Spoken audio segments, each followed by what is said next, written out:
우리가 역경을 만나면 자기 연민이나 절망에 빠지지요. 그때 사람들이 뭐라고 하느냐 그러면 그렇게 하지 말고 다시 시작하라 그래요. 답답해하고 힘들어하는 이에게 괜찮아, 너무 힘들어하지 마, 다시 시작하면 돼, 이렇게 말하는 거하고 사실은 똑같은 거지요. 힘을 쏟은 일이 제대로 되지 않아서 불안, 초조, 염려, 근심, 걱정에 휩싸여 있을 때 야, 너무 걱정하지 마, 다시 시작하면 돼, 그렇게 이야기를 들으면 힘이 나고 또 용기도 생기지요. 사실 실패하고 길을 잃고 이런저런 난관에 부딪히며 사는 게 인생입니다. 여러분들이 인생을 살아오면서 나는 한 번도 길을 잃은 적 없고 난관에 부딪힌 적 없고 어려웠던 적이 없다, 그런 분 계십니까? 아마 아무도 없을 겁니다. 그러니요, 일이 뜻대로 풀리지 않을 때 다시 시작하면 돼요. 다시 시작하면. 누가 어떤 답답한 삶의 현실을 만나도 절망할 필요도 없고요, 좌절할 필요도 없어요. 다시 시작하면 되니까요. 현실은 어떨까요? 상당히 많은 사람들이 역경이나 난관을 만나면 다시 시작하는 게 아니라 자기 연민이나 절망에 빠집니다. 괜찮아 하지 않고요, 힘들어해요. 왜 자신에게 그런 일이 닥쳤느냐고 한탄을 하죠. 우리가 가장 흔히 듣는 말이 뭐냐면 되는 일이 하나도 없다 하는 말입니다. 다시 시작하면 되는데 왜 절망, 좌절, 분노, 자포자기, 한숨 같은 말이 다시 시작하는 걸 가로막을까요? 그것은 다시 시작하는 것이 그렇게 만만한 일이 아니기 때문에 그렇습니다. 역사학자 아놀드 토인비는 인류의 역사를 도전과 응전의 연속적 과정이라 그랬습니다. 한 번 도전하고 응전해서 끝나는 게 아니라 그 과정이 연속적이에요. 계속해서 도전하고 응전해야 한다, 그 말입니다. 우리가 도전하고 응전했기 때문에 거친 자연 문명을 이겨낼 수 있었고 오늘날의 인류의 문명을 만들 수 있었던 겁니다. 누구라도 자신이 걸어가는 길에 도전하는 것에 응전하지 않으면 도태되고 사라진다는 것이 이 토인비의 말인데 그건 사실 진리에 가깝죠. 나를 나답게 하는, 나에게 다가오는 그 답답한 현실을 응전해서 뛰어넘어야 되는 그 멋진 인생, 그것을 오늘 우리가 말씀으로 나누면 다시 시작하는 겁니다. 이 토인비의 도전과 응전에 비추어 보면 다시 시작은 자신의 전부를 걸어야 할 만큼 쉽지 않습니다. 끊임없이 해야 되기 때문에요. 그러니 어떠냐? 다시 시작하면 되지만 다시 시작하는 것을 망설이게 되는 거예요. 망설이죠. 망설이다가 보면 누군가는 나보다 먼저 다시 시작을 해요. 그럼 이제 그 사람이 길을 내지요. 그 사람이 내놓은 길을 따라가는 겁니다. 그러면 어떻게 되느냐? 절대 앞서갈 수 없고요, 리더가 될 수가 없고 선두의 자리에 설 수도 없는 거예요. 하나님은요, 그리스도인들이 그렇게 살기를 원하지 않으세요. 시대를 따라가기보다 시대를 이끌어가기를 원하시고요, 힘들어하기보다 힘들어하는 사람을 위로하기를 원하세요. 우리가 이렇게 하려면 다시 시작하는 힘이 필요한데요, 우리 각자가 다시 시작의 길을 열어간다는 것은 참 좋은데 다람쥐 쳇바퀴처럼 다시 시작의 망설임에 봉착하는 것도 현실이다 그랬습니다. 만약에 이 지점만 누가 뛰어넘으면 어떤 환경과 여건에서도 다시 시작할 수 있는 사람이 될 수 있습니다. 폰도시의 위대한 하루로 유명한 작가인 앤디 앤드루스가 이런 말을 했습니다. 처음부터 특별한 사람은 없다. 맞지요? 모두가 엄마의 품속에서 10달 동안 있다가 태어나면 다 똑같습니다. 이 아이가 위대한 사람이 될지 멋진 사람이 될지 아무도 몰라요. 그럼 어떻게 해서 이 평범하게 태어난 사람들 중에 특별한 사람이 나오는가? 이렇게 얘기했어요. 말리는 어떤 사람이 특별하다면 그건 그 사람이 인생의 어느 순간부터 특별한 선택을 시작했기 때문이다 그랬어요. 특별한 선택이 다시 시작하는 힘의 근원이라는 겁니다. 오늘 본문에 작고 약한 우리 각자와 교회가 천이 되고 강국이 되는 회복과 번성의 주인공이 되기 위해서 해야 될 우리의 특별한 선택이 나옵니다. 우리가 왜 다시 시작해야 되는지, 왜 하나님이 다시 시작하게 하는 힘이 되는지, 그리고 우리가 무엇을 선택해야 되는지를 알게 되고 배우게 돼요. 우리가 다시 시작해야 되는 이유입니다.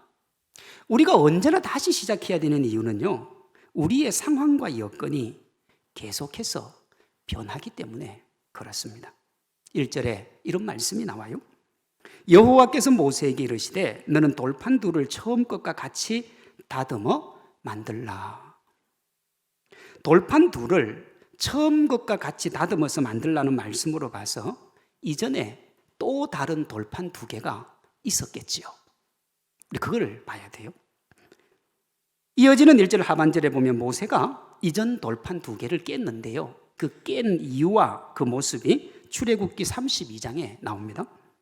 모세가 돌이켜 산에서 내려오는데 두 정금판이 그의 손에 있고 그 판의 양면 이쪽 저쪽에 글자가 있으니 그 판은 하나님이 만드신 것이요 글자는 하나님이 써서 판에 새기신 것이라.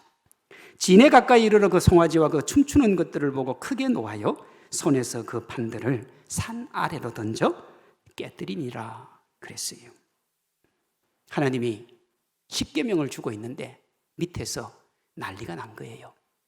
하나님이 화가 났고 내가 이 백성을 좀 진멸해야 되겠다 그러니까 모세가 뭐라고 하느냐면 하나님 좀 봐주세요 그래요. 사실 모세는 이 정도까지 백성들이 하나님에게 대항하고 있는지를 몰랐던 거지요. 자기가 하나님이 봐줄 줄 알고 자기도 가서 용서해 주리라고 생각하고 내려갔는데 내려가 보니까 이게 자기가 생각했던 것 선을 엄청 벗어난 거예요. 그래서요 돌판을 집어 던져버립니다. 성경에 보면 모세의 온유함이 지면에 성하더라 그랬어요. 성격 괜찮은 사람이 모세입니다. 그런데 그 성격을 주체할 수 없을 만큼 돌을 집어 던질 만큼 그들이 패역을 한 거예요. 하나님은 뭐라고 했느냐? 내가 저들을 진멸하고 싶다 그랬어요. 진멸이 뭐냐 하면요 싹 쓸어버리는 겁니다. 하나도 남기지 아니하고. 그렇게 하나님과 백성들, 모세와 백성들의 관계가 최악이었습니다. 그런데요 얼마 전까지만 해도 얼마나 둘의 관계가 친밀했던지 모릅니다. 출애굽기 15장 1절입니다. 이때에 모세와 이스라엘 자손이 이 노래로 여호와께 노래하니 일렀으되 내가 여호와를 찬송하리니 주의 인자하심으로 주께서 구속하신 백성을 인도하시되 주의 힘으로 그들을 주의 거룩한 처소에 들어가게 하시나이다. 여호와여 영원 무궁토록 우리를 다스려 주십시오 그랬어요. 온 마음을 다해서 하나님을 찬송한 것, 그 노래 소리가 귓가에 여전히 맴돌고 있는 그때에 그들이 다시 하나님을 대신할 금송아지를 만들고 하나님께 원망을 쏟아냅니다. 왜 그렇게 되었는가? 상황과 여건이 바뀐 거예요. 우리가 지금 다시 시작의 말씀을 나누는 이유도 상황과 여건이 변하고 있기 때문에 그렇습니다. 거의 최소한의 활동만 하던 지난 20개월 동안 코로나19 상황이 백신 접종으로 변화가 되고 있는 겁니다. 단계적 일상 회복이라고 이름 붙였는데 상황이 바뀌고 있으니까 새로운 상황에 맞도록 준비해야 된다는 거예요. 저도 그것 때문에 지금 이 설교를 하고 있는 겁니다. 세상에요 변하지 않는 건 아무것도 없습니다. 계절을 보시면 무더운 여름이 끝끝내 지나가지 않을 것 같았는데 벌써 우리도 모르는 사이에 따뜻하고 포근한 가을이 내려앉았습니다. 여러분들 옷차림을 한번 보시면 반팔도 간혹 보이겠지만 거의 긴팔이지요. 우리의 삶도 마찬가지입니다. 머리가 희끗희끗 하신 분들 중에요 초등학교, 중학교, 고등학교 동창회에서 친구를 만나서 하는 말 중에 야, 넌 하나도 안 변했다. 그때 모습 그대로네. 이런 말 하시지요. 여러분 초등학교 교실에 내일 한번 가셔가지고 거기 앉아있는 아이들을 한번 보십시오. 얼굴에 주름이 자글자글한 아이는 아무도 없습니다. 허리에 힘이 없어서 지팡이 짚고 있는 아이도 없어요. 머리에 백설이 내린 아이는 더더욱 없습니다. 그러니 너는 변한 것이 하나도 없다 그대로네 하는 건 거짓말입니다. 그럼 왜 그런 소리를 하는가? 변화의 아쉬움과 변하지 않는 것의 그리움에 대한 역설이지요. 안 변했으면 좋겠다는 겁니다. 변하지 않았다는 그 말에 변화를 더 실감하게 되는 거지요. 자연 철학자 헤라클레이토스는 이것을 이렇게 말했습니다. 같은 강물에 두 번 발을 담글 수는 없다. 지리산 계곡을 좋아하는 사람이 지리산에 가서 발을 담궜습니다. 너무 시원했어요. 그 다음에 가서 또 발을 담굽니다. 그리고 이렇게 얘기할 수 있죠. 야, 지리산 물은 언제나 그대로네. 그건 자기 생각이고 그때 그 물과 지금의 그 물은 전혀 다른 물입니다. 변해요. 외부적인 상황만 이렇게 변하는 게 아니라 내면은 훨씬 빨리 변합니다. 외부적인 상황이 변할 때는 말할 것도 없거니와 외부가 바뀌지 않아도 우리 마음은 우리 마음대로 바꿔집니다. 생텍쥐베리는 어린 왕자에서 그걸 이렇게 말했어요. 순간에 수만 가지 생각이 바람처럼 떠오르는 마음 그랬습니다. 잡을 수가 없어요. 우리 삶에서 변하지 않는 것이 있다면 변하지 않는 것이 없다는 그 사실 그것만 안 변하는 겁니다. 이런 변화의 진리 앞에 그 변화만큼 다시 시작해야 되는 게 우리의 숙명이에요. 변화만큼 다시 시작해야 되는 겁니다. 이 세상 모든 피조물에게 변화는 숙명이고 이 변화의 숙명에 대한 우리의 응전이 뭐냐? 다시 시작하는 거예요. 그러니 누구라도 항상 다시 시작할 마음을 가지고 있어야 돼요. 그러면 덜 당황스럽습니다. 이것이 영원하다고 생각하고 주저앉으면 새로운 상황이 오면 당황을 하는 거예요. 그러나 이게 영원하지 않음을 알고 다시를 준비하고 있으면 힘들고 어려울 수는 있어도 당황하거나 절망하거나 좌절하지는 않습니다. 그러므로 우리가 해야 될 것은 다시 시작하느냐 마느냐 그건 아니에요. 어떤 상황이 우리에게 다가왔어요. 야, 이거 다시 시작할까요 말까요? 그건 우리의 옵션이 아니에요. 우리의 옵션이 뭐냐? 어떻게 다시 시작할 건가? 어떻게? 변하지 않는 것이 없다는 것이 사실이라고 그랬죠. 어디에서요? 우리 삶에서요. 우리 삶에서는 변하지 않는 게 없어요. 왜냐하면 우리와 관계된 모든 것들이 변화의 산물들이고 그것은 항상 변화의 가능성을 가지고 있기 때문에 그렇습니다. 그러니 우리 삶의 어떤 것도 다시 시작의 토대가 될 수는 없어요. 이해하십니까? 오늘 설교에서 가장 중요한 부분입니다. 내가 아무리 변하지 않아도요, 내가 아무리 그 상황 그대로 있어도요, 내가 의지하고 있는 것이 흔들리면 나도 흔들리는 거예요. 그게 변하면 나도 변하는 겁니다. 결국 우리가 다시 시작을 하려면 변하지 않는 것이 없다는 진리와 반대되는 절대로 변하지 않는 걸 찾아야 돼요. 그래야 우리가 다시 시작할 수 있습니다. 변하지 않는 것이 우리 삶에 없으니까 우리 삶 너머에서 우리가 변하지 않는 토대를 찾아야 되는 겁니다.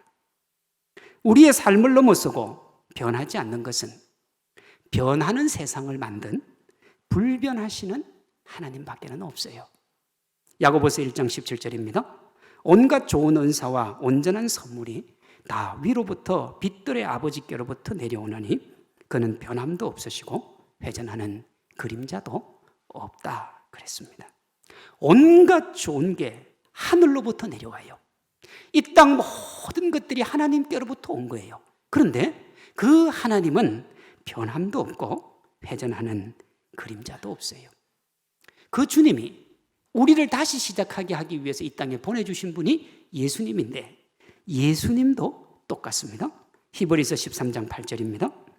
예수 그리스도는 어제나 오늘이나 영원토록 동일하시다. 그래요. 안 변해요. 변하지 않아요.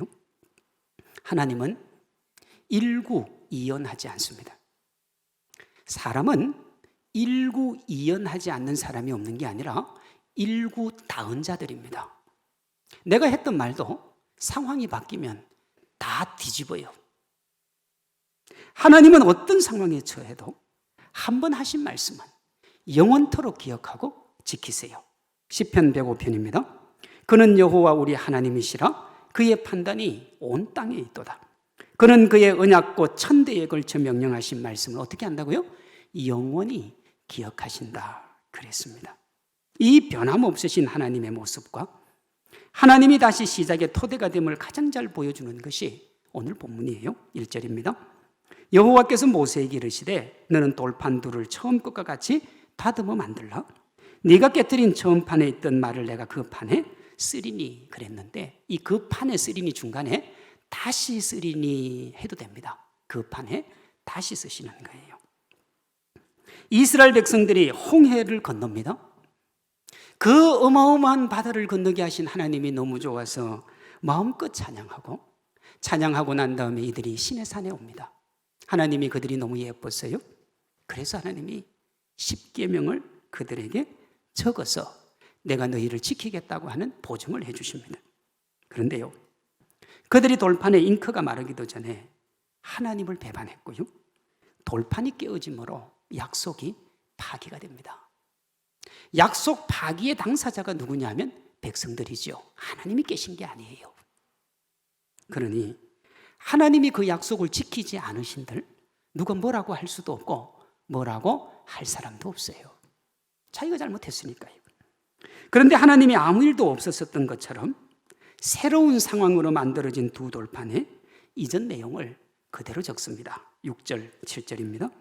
여호와께서 그의 앞으로 지나시며 선포하시되 여호와라 여호와라 자비롭고 은혜롭고 노하기를 더디하고 인자와 진실이 많은 하나님이라.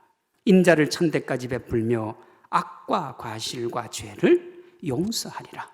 벌을 면제하지는 아니하고 아버지의 악행을 자손 3, 4대까지 보응하리라 그랬어요. 하나님이 지키시는 약속은 천대까지, 너희가 짓는 죄는 고작 3, 4대 만에 끝을 내주겠다는 겁니다. 이 하나님의 신실하심을 분명하게 보여주는 것이 예수님의 십자가입니다. 예수님이요, 하나님이 예수님을 보내서 십자가를 지게 하실 이유가 도무지 없다는 사실을 알고 있습니까? 아담이 죄를 지었어요. 범죄했습니다. 그러면 용서를 구해야 되는데 뭐 하고 있었더냐 그러면 남 탓을 하고 있었습니다. 아담은 하와를 탓했고 하와는 뱀을 탓했어요. 사람은 기본적으로 남 탓하는 게 본질인 겁니다. 인간이 악을 제일 먼저 저지르는 게 그거예요. 남 탓이에요. 사랑하는 성도 여러분, 그 남 탓하는 인생을 하나님이 안으시기로 마음을 먹은 겁니다. 하나님은 굳이 남 탓할 필요도 없어요. 그 죄를 직시하면 되는데 하나님이 그걸 용서해 주셨어요. 그것이 예수님이 몸짓고 피 흘린 십자가입니다. 왜 주님이 이렇게 하셨는가? 내가 너희를 사랑하는 여호와라고 하는 주님의 약속을 지키시기 위해서. 어제나 오늘이나 영원토록 변함없이 한 번 하신 말씀을 끝까지 지키시는 하나님을 보여주시는 거예요. 이사야 41장 10절에 이런 말씀이 있습니다. 두려워하지 말라, 내가 너와 함께 함이니라. 놀라지 말라, 나는 내 하나님이 됨이라. 내가 너를 굳세게 하리라. 참으로 너를 도와주리라. 참으로 나의 의로운 오른손으로 너를 붙들리라. 이사야 49장 15절에 이런 말씀도 있습니다. 여인이 어찌 그 젖먹는 자식을 잊겠으며 자기 태에서 난 아들을 긍휼히 여기지 않겠는가. 그들은 혹시 잊을지라도 나는 너를 잊지 아니할 것이라. 여러분, 우리가 이런 말씀을 들으면 힘이 나죠. 두려워하지 말라니까요. 걱정하지 말라고 하니까요. 너희가 어떤 상황 가운데 있어도 너희를 버리지 않겠다고 하니까요. 적지 않은 그리스도인들이, 아니 거의 대부분의 그리스도인들이 이 말씀으로 힘과 용기를 얻습니다. 그 이유가 뭡니까?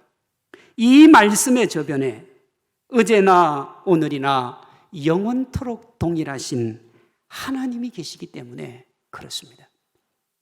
우리에게 하나님의 속성 중에 가장 멋진 속성이 뭔 줄 압니까? 신실하신 하나님이요, 변하지 않는 하나님이요. 우리가 이 세상을 살아가면서 왜 힘들고 어렵습니까? 책에 보면 그런 내용이 나옵니다. 사람이 평생을 살면서 마음을 나눌 수 있는 친구 두세 명만 있으면 그는 인생을 성공한 사람이라고. 우리가 태어나면서부터 죽을 때까지 얼마나 많은 사람을 만납니까? 어마어마한 사람을 만나는데 그 인생에서 마음을 나눌 친구 두세 사람이면 족하대요. 그는 인생을 잘 살았다는 거예요. 그만큼 인생이 뭐예요? 믿을 수 없다는 거예요. 신뢰할 수가 없어요. 오늘은 내 편인데 내일은 나와 적이 되어 있는 경우가 적지 않습니다. 만약에 여러분 하나님이 그런 분이라면 우리가 하나님을 어떻게 믿겠어요? 하나님의 약속을 손바닥 뒤집듯이 뒤집는 하나님이라면 우리가 그 하나님을 어떻게 신뢰하겠어요? 두려워하지 말라, 염려하지 말라, 걱정하지 말라 그래서 주님 손 잡았는데, 주님 손 잡고 그친 바다의 중앙으로 딱 갔는데 에라이 난 너 모르겠다라고 주님이 손 놓고 가버리면 우리가 그 하나님을 어떻게 믿고 신뢰합니까? 하나님이 신실하시기 때문에 두려워하지 말라는 말을 믿는 거예요. 여인이 어찌 그 젖먹는 자식을 잊겠느냐, 내가 너희를 잊지 않는다는 그 말씀에 위로와 용기를 얻는 겁니다. 책임지시는 하나님이에요. 책임지시는 하나님. 우리가 그 하나님 믿고 그 하나님 바라보면 주님께서 주시는 축복 마음껏 받아 누리는 행복한 하나님의 사람들이 될 줄로 믿습니다. 우리 삶에서 변화가 순명이라 그랬습니다. 그 변화에 대응하는 것을 다시 시작하는 것이라 그랬습니다. 이렇게 되면 우리는 언제나 다시 시작에 직면을 합니다. 지난 20개월 동안 코로나19의 두려움에 있다가 백신 접종으로 맞게 된 상황, 이 새로운 시작을 우리가 해야 되는 거예요. 이것뿐만 아니죠. 학년이 올라가고 직장을 옮기고 삶의 터전을 옮기고 진급을 하고 은퇴를 하는 등 모든 것이 다시 시작에 속합니다. 우리가 직장 생활을 하면 처음에 평사원이죠. 근데 평사원은요, 그저 시키는 대로 하면 되고 조금 섭섭하면 불평하면 됩니다. 그런데 그 사람이 대리가 되고 과장이 되고 부장이 되고 이사가 되고 상무가 되면 그때부터는 뭐 해야 됩니까? 자기 자리에 걸맞는 책임을 져야 됩니다. 그걸 해야 돼요. 그걸 하지 않으면 도태될 수밖에 없는 거지요. 우리가 그런 현실을 맞게 되었을 때 우리가 선택할 수 있는 옵션이 두 가지입니다. 하나는 끊임없이 변하는 상황과 여건에 따라서 선택하는 것이고, 다른 하나는 절대로 변하지 않는 하나님과 하나님의 약속을 선택하는 것입니다.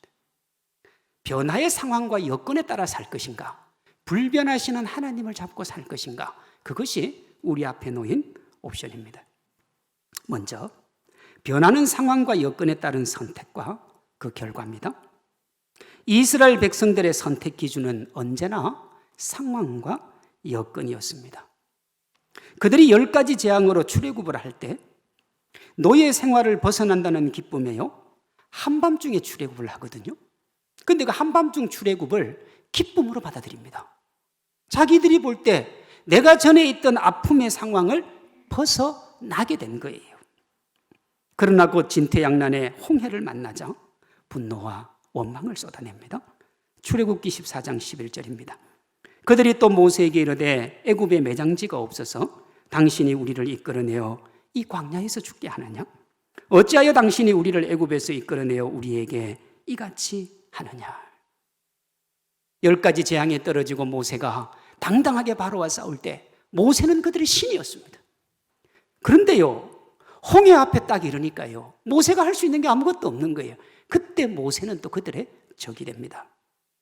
홍해를 건너고 애굽의 군대가 전멸을 하니까 또 얼굴을 싹 바꿉니다. 야, 모세 멋진 사람이다.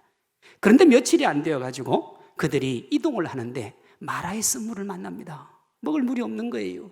그러니 또 원망을 합니다.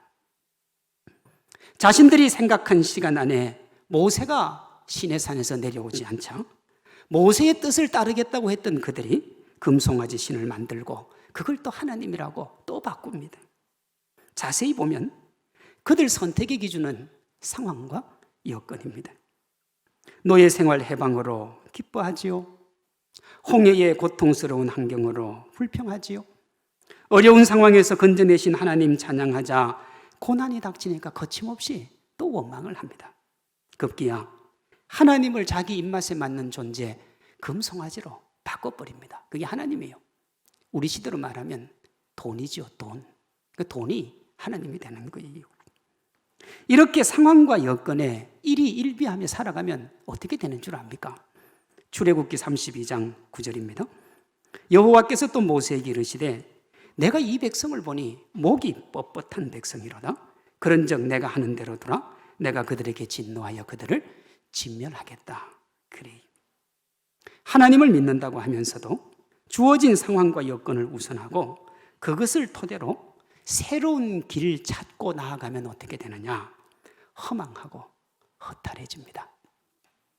본문에 주어진 환경에 따라 믿음 생활을 한 이스라엘 백성들 앞에 두 돌판이 깨어지죠. 하나의 돌판은 하나님과의 관계, 다른 하나는 이웃과의 관계가 적혀 있는 돌판입니다. 잘해보려고 주어진 환경과 여건에 카멜레온처럼 적응을 하는데 그 결과는 하나님과의 관계뿐만 아니라 이 세상과의 관계도 깨어지는 거예요. 다 깨어져요, 여러분. 상황과 여건을 택하면 그때는 살아날 것 같지만 다 깨어지고 만다고요.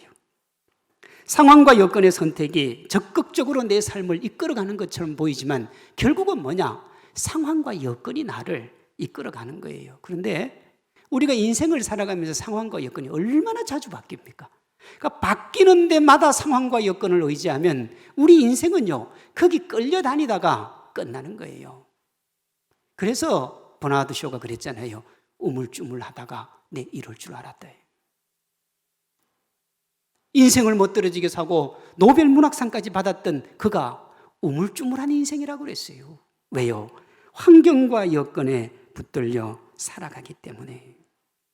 환경이 만들어준 테두리 속에서 죽음이라는 트랙을 걷는 잠깐의 기쁨만 맛보는 인생, 그것이 상황과 여건을 택하는 인생입니다.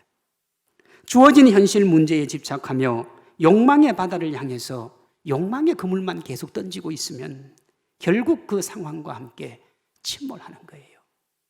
이 세상이 내 욕망을 채워줄 것 같아서 내가 거기에 전심전력하고 살면 결국 이 세상과 함께 내가 침몰한다고요. 요한복음 21장에 갈릴리에서 고기를 잡는 제자들의 모습이 나옵니다. 예수님이 십자가에 못 박혀 돌아가시자 제자들이 외톨이가 됐죠. 제자의 삶을 버리고 내가 무엇을 할 수 있을까? 이 상황에서 내가 뭘 택해야 될까 돌아보니까 예전에 고기 잡던 것이 생각이 나서 갈릴리 호수로 돌아와요. 그 상황을 받아들인 거죠. 자신들의 욕망을 채워줄 것 같은 욕망의 바다에 자신들이 가진 욕망의 그물을 다시 던집니다. 그 결과가 어떨까요? 주어진 환경에 순응하며 살아남기 위해서 어린 계집종 앞에서 예수님 모른다고 부인하다가 급기야 저주까지 한 베드로의 모습에서 유추하는데요. 상황과 함께 침몰하는 거예요. 주님 부인하면 살 것 같지요. 주님과 관계없다고 하면 될 것 같지요. 그렇게 부인 다 하고 난 다음에 베드로가 뭐 했습니까? 통곡을 했어요. 통곡을. 인생은 그렇게 살아가는 게 아니더라는 겁니다. 주어진 현실에 집착하며 자신의 욕망을 채워줄 것 같은 욕망의 바다를 향해서 그물을 던지면 돌아오는 게 뭡니까? 빈손이에요. 주님이 베드로를 처음 부르실 때 그걸 보여주셨죠. 밤새도록 그물을 던졌는데 잡은 것이 하나도 없었어요. 주님이 고기를 한가득 잡게 하시고 뭐라고 하셨느냐? 이제 네가 사람을 낚아야지 세상에 있는 건 낚지 말라. 그렇게 말씀하시잖아요. 처음에는 욕망의 바다가 자신이 던지는 욕망의 그물을 어느 정도 채워주는 것 같아요. 이렇게 하니까 여기도 되고 저렇게 하니까 저기도 돼요. 그러나 시간이 지나면 빈 배에 빈손이 되고요. 허전함과 공허가 그 자리를 채우는 거예요. 변화무쌍한 욕망의 바다에서 길을 잃고 방황하다가 결국은 침몰하게 되어 있습니다. 다음으로 언제나 동일하신 하나님을 선택한 그 결과입니다. 이스라엘 백성들과 달리 모세는 항상 하나님과 하나님의 약속을 선택합니다. 백성들이 불평합니다. 상황과 여건을 보면서 모세를 원망해요. 그때 모세가 이렇게 합니다. 출애굽기 14장이요. 모세가 백성에게 이르되 너희는 두려워하지 말고 가만히 서서 여호와께서 오늘 너희를 위하여 행하시는 구원을 보라. 여호와께서 너희를 위하여 싸우시리니 너희는 가만히 있을지어다 그랬습니다. 그 홍해의 상황을 이스라엘 백성들만 마주했습니까? 이스라엘 백성들이 홍해의 상황을 마주했던 것처럼 모세도 그 상황을 마주한 겁니다. 이스라엘 백성은 불평하면 돼요. 원망하면 돼요. 그런데 모세는 지도자니까 그걸 못해요. 그러니 주어진 상황과 현실이 누가 더 힘드냐 그러면 모세가 훨씬 더 힘들고 어려운 거예요. 그 모두를 가슴으로 안아야 되니까요. 담임 목사 얼마 안 했습니다만 때로 성도가 힘들다고 그러면 아프다고 그러면 여기 기도하면서 울어요. 사실 솔직하게 얘기하면 내일도 아니잖아요. 그 성도가 아픈 건데. 근데요, 지도자는 안 그래요. 아파요. 하나님 살려달라고 울어요. 그 스트레스와 그 부담은 말로 할 수가 없는 거예요. 모세가 그랬어요. 모세가요. 지금 이 백성을 살려야 되는데 뒤에는 애굽의 군대가, 앞에는 홍해의 절망이 가로막고 있어요. 어떻게 해야 돼요? 정말 불평하고 원망해야 되는데 모세는 뭐 하고 있느냐 그러면 가만히 서서 하나님을 보자 그래요. 어떻게 됐습니까? 죽은 것이 아니라, 침몰한 것이 아니라 하나님이 그를 살려주세요. 신의 산도 마찬가지입니다. 자기가 두 돌판을 깼어요. 왜 깼습니까? 하나님 마음을 생각하고 깬 거예요. 이스라엘 백성은 자기가 섭섭하니까 자기 불만을 마음껏 쏟아냈는데 모세가 두 돌판을 깬 것은 하나님의 마음을 느꼈기 때문에, 그 산에서 하나님이 그들을 진멸하고자 하는 그 마음을 그제서야 느꼈기 때문에 하나님의 마음으로 두 돌판을 던진 거예요. 그렇게 던지니까 하나님이 이렇게 해주세요. 출애굽기 32장입니다. 여호와께서도 모세에게 이르시되 내가 이 백성을 보니 목이 뻣뻣한 백성이로다. 그런즉 내가 하는 대로더라. 내가 그들에게 진노하여 그들은 진멸하고 너는 큰 나라가 되게 해 주겠다. 상황과 여건을 따라 살아가는데 그들은 진멸하고, 그 상황과 여건이 어떠하든지 간에 나를 바라본 너는 내가 살려줘 큰 나라가 되게 해 주겠다는 겁니다. 주어진 상황과 여건을 따르는 것이 우리를 살리는 것 같지만, 우선에는 그것이 우리에게 행복인 것 같지만 실제는 그 반대예요. 현실이 말입니다. 우리를 좌지우지해요. 돈에 내 인생을 맡기면 돈이 나를 좌지우지한다고. 명예에 나를 맡기면 명예가 나를 좌지우지해요. 권세에 나를 맡기면 권세가 나를 좌지우지한다고요. 그러니 어떻게 해요? 그것만 걸리면 무릎을 꿇는 거예요. 아무것도 할 수가 없는 겁니다. 이와 달리 어떤 환경이라도 하나님과 하나님의 약속을 바라보는 믿음을 가지면 그 믿음이 우리를 살리는 거예요. 우리가 믿음으로 삶의 현실이라는 욕망의 바다와 우리 안에 욕망의 그물을 뛰어넘을 때 하나님께 쓰임을 받습니다. 하나님이 복을 주시는 거예요. 6절 7절에 보시면 자비와 은혜, 인자와 진실이 무한하신 하나님이 우리에게 1000대까지 은혜를 베풀겠다 그래요. 예전에는 한 25살에 결혼을 했으니까 한 세대가 25년입니다. 그런데 지금은 한 30살에 결혼하니까 한 세대가 30년이죠. 30년을 1000대니까 곱하기 1000을 하면 3만 년입니다, 여러분. 우리나라 전체 역사를 뭐라고 했냐? 반만 년의 역사라는데 반만 년의 역사 5000년밖에 안 돼요. 하나님이 우리에게 하시는 말씀, 내가 너희에게 3만 년, 이거는요, 내가 너희에게 주는 축복은 변함이 없고 차고 넘친다는 거예요.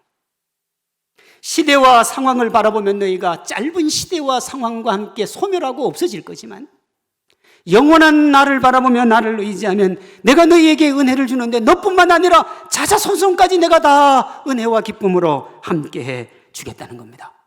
혹시 잘못하면 3, 4대만 내가 너희에게 징계를 내리겠다는 겁니다. 3, 4대가 적지 않습니다만 3만 년에 4대 해봐야 100년밖에 더 됩니까? 아무것도 아닌 거예요. 우리 앞에 펼쳐지는 수많은 상황과 여건은 우리가 하나님과 하나님의 약속을 바라보는지 그렇지 않은지에 대한 테스트를 하시는 거예요. 그때 우리가 변화무쌍한 현실이 아니라 신실하신 하나님을 택하면 하나님께서 우리를 차고 넘치는 은혜의 주인공이 되게 해 주십니다. 역대하 7장 13절입니다. 혹 내가 하늘을 닫고 비를 내리지 아니하거나 혹 메뚜기들에게 토산을 먹게 하거나 혹 전염병이 내 백성 가운데 유행하게 할 때에, 딱 지금이지요, 내 이름으로 일컫는 내 백성이 그들의 악한 길에서 떠나 스스로 낮추고 기도하여 내 얼굴을 찾으면 내가 하늘에서 듣고 그들의 죄를 사하고 그 땅을 고쳐주겠다 그랬습니다. 지금 말입니다. 우리가 서 있는 삶의 자리는 우리가 지금까지 다시 시작해야 될 수많은 상황에서 여러분들 자신이 내린 결정의 결과입니다. 여러분 선택의 결과예요. 내가 어떤 선택을 했느냐에 따라서 지금 여기에 있는 겁니다. 제가 대학 갈 때 신학교를 선택을 했기 때문에 목사의 자리에 있는 것과 같은 거죠. 그렇다면 앞으로 지금 내가 선택하는 것이 나의 미래를 결정하는 겁니다. 오늘 욕망의 바다에 그물을 던지며 욕망을 추구하면 그것과 함께 버림받고 잊혀지겠지만, 하나님을 바라보며 믿음으로 나아가면 무엇을 상상하든지 그 이상의 축복 누리고 하나님께 쓰임받을 줄로 믿습니다. 이것을 앤디 앤드루스가 어떤 사람이 어떤 순간에 특별한 선택으로 누리는 특별한 인생이라 그런 겁니다. 나를 향해 몰려오는 비바람과 파도가 너무 거세서 다시 시작이 주저되거나 두려울 수 있습니다. 거친 광풍이 휘몰아치는 어두운 새벽, 제자들이 그랬어요. 그때 주님이 내니 두려워 말라 그랬어요. 베드로가 주님께 손을 내밀었고, 그때 베드로는 그 거친 광풍이 휘몰아치는 바다 위를 걷는 행복을 누렸습니다. 다시 시작하는 힘의 근원이신 하나님이 우리 각자에게 하나님과 함께 다시 시작하자고 말씀을 하세요. 우리 앞에 놓인 현실이 어떠해도 우리가 믿음의 눈으로 하나님을 바라보고 하나님의 약속을 의지하고 나아가면 하나님께서요, 어디로 가야 될지 모르는 광야 같은 곳에서 길을 내실 줄로 믿습니다.